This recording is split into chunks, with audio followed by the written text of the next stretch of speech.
Hey guys, what's up? In this tutorial we're going to reveal to you how you can add a new blank page to your documents in the Google Docs mobile application.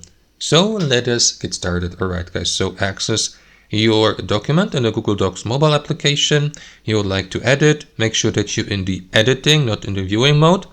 So let me go with that example document here guys. So what you want to do first is tap into these three dots in the top right corner, and from the following menu select the print layout here. So enable it, toggle it on.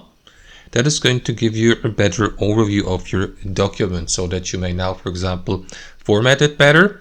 What you want to do after that, guys, is tap into that button in the very bottom right corner with that arrow to the left to skip to the next line, and simply do that or repeat that till you get to the position or the spot here on your document where you'd like to place your new blank page. Let me go with somewhere here.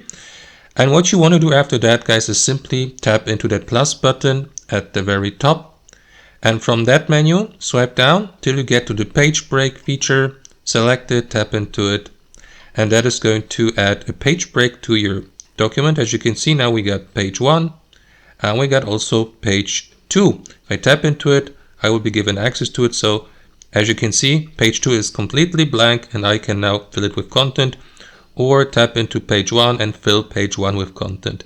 And that's how you add pages, blank pages, to your documents on Google Docs Mobile. Thanks for watching and have a fantastic day.